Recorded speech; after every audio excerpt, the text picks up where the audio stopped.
네, 시작하겠습니다.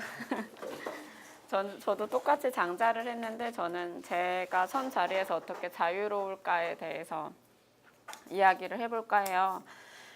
장자를 읽기 전엔 장자는 굉장히 세속에서 탈출하고 현실을 도피하고 이렇게 자연에서 유유자적한 사람으로 인식하고 있었는데 생각해보니까 좀 그게 아니구나라고 생각이 들었는데요.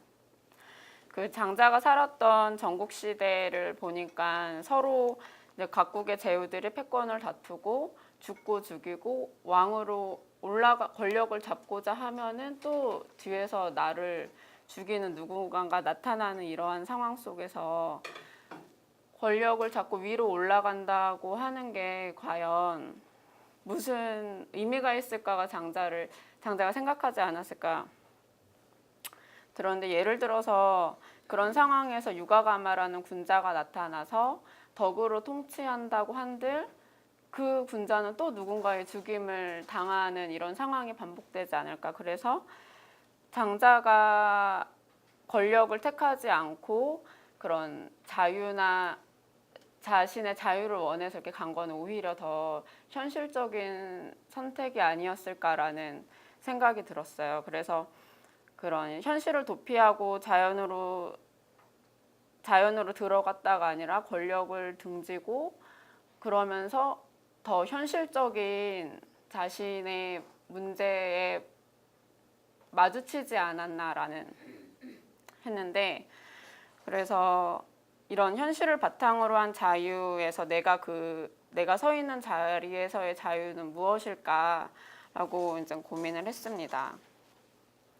그 꼴레즈를 통해서 장자를 한창 읽고 있을 때는 한창 이제 결혼 준비로 굉장히 바쁠 때였어요. 그래서 장자는 혼란한 전국 시대에 살았다면 저는 혼란한 이제 결혼 준비로 뭐가 뭔지 모르고 막 지나가고 있었는데, 결혼 준비를 하면서 가장 답답했던 거는 제가 조금만 방향을 틀려고 하면은 신부님 이러시면 안 됩니다. 이런 반응이 굉장히 많았어요. 예를 들어서 저는 힐을 못 신어서 드레스 안에 운동화를 신고 싶었거든요. 걷고 그런데 절대 안 된다는 거예요. 힐을 신어야 돼. 그런 식으로 제가 조금만 방향을 틀려고 하면 모두 저의 행동을 다 제재를 하더라고요. 그러면서 장자에 나왔던 에피소드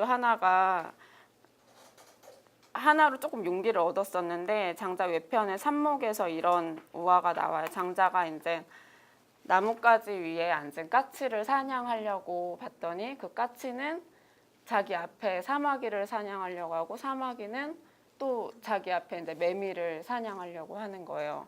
그래서 장자가 이렇게 한 방향으로 보는 거에 대한 어떤 위험성 그런 거를 딱 느끼는 순간 이제 밭주인이 달려와서 장자한테 도둑인 줄 알고 장자를 잡으려고 했다는 그런 우화가 나오거든요. 그래서 이 우화에서 상징하는 건 굉장히 많을 것 같은데, 제가 그 우화를 통해서 느꼈던 거는 장자 다 일방향 쪽으로 이렇게 가는데 장자가 딱 이제 도망을 가잖아요. 그럼으로써 까치도 살았고 까치가 후다다닥 날아가면서 사마귀도 살 수 있었고 사마귀가 또 놀라면서 풀 속으로 들어가면서 매미도 사는 거예요. 장자가 딱 방향을 바꿨을 뿐인데, 그래서 나도 결혼 준비하면서 이런 한쪽으로 흐르는 거에 대해서 방향을 한번 틀어보자라는 이제 용기를 얻고, 뭐가 있을까 이렇게 답답하고 결혼 준비에 이렇게 꽉꽉 막혀 있는 여기에서. 그래서 가장 한쪽으로 쏠려 있는 게 미더라고요. 신부에 대한 미가 다 신부한테만 쏠려 있는 거예요. 신부가 가장 예뻐야 되고 그 자리에 주인공이 되어야 되고 막. 근데 저는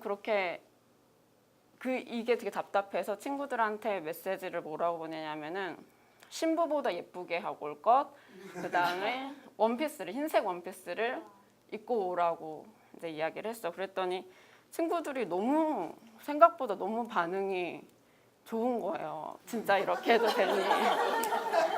어떻게 너보다 예쁠 수 있니? 하지만은 되게 기분은 아무튼 되게 좋아 보이더라고요. 그래서 이게 별거 아닌데 방향만 그냥 나로 쏠린 방향을 그냥 장자가 도망가듯이 그냥 살짝만 튼 건데도 이렇게 너무 반응이 좋은 거예요. 그래서 그 안에서 저도 조금의 자유를 느꼈어요. 예쁘지 않아도 되고 화장이 좀 안 먹어도 되고 울어서 화장이 지워져도 크게 신경이 안 쓰였거든요. 왜냐면은 미는 친구들이 가져갔으니까. 네. 근데 이렇게 느꼈던 살짝의 자유라고 하면은 자유지만은 장자가 말하는 이런 제가 느꼈던 이런 장자는 그 뭐지 까치와 아니 매미와 비둘기의 자유밖에는 되지 않는 것 같은 거예요. 대붕과 그 곤과 붕의 어떤 그런 자유까지는 아니고 왜 내가 이렇게 느꼈을까? 그러니까 예를 들어서 제가 느꼈던 약간의 자유는 그냥 오늘 뭐 입지, 오늘 뭐 먹을까의 정도. 그러니까 지금 바로 내가 선택할 수 있는 거의 자유인 거예요. 그래서 물론 그거를 하고서 나 되게 자유롭다. 그 틀 안에서도 좀 자유를 느꼈어. 오늘 메뉴 선택하는 거에서도 나 좀 자유를 느꼈어. 이렇게도 할 수 있지만 붕과 곤의 그런 자유랑은 확실히 다르다라고 그냥 느껴지는 거예요. 그래서 그 지점이 어딜까를 좀 고민해봐서 그 대목을 좀 계속 읽었었는데 곤이 맨 처음에 있을 때는 북쪽 바다에 있었더라고요. 근데 붕이 돼서 날아가는 곳은 남쪽 바다인 거예요. 심지어 물고기에서 새로 변하고 그 새가 익숙한 다시 북쪽으로 가는 게 아니라 다시 남쪽으로 아예 새로운 곳으로 이렇게 날아가더라고요. 그때 이제 자유를 아무런 장애도 없이 남쪽으로 향하게 된다라고 말했는데 제가 일상적으로 느끼는 자유는 저의 일상에는 변화가 없는 자유인 거예요. 북쪽에서 남쪽으로 가지도 않고 곤이 붕이 되지도 않고 그냥 내 존재가 그냥 가만히 있는 이 상태에서만 자유더라고요. 그래서 근데 또 그 글을 또 조금 더 읽으니까 이 붕이 날아가려면 9만리나 올라가려면 충분한 이제 바람이 필요하다라고 거기에 써져 있더라고요.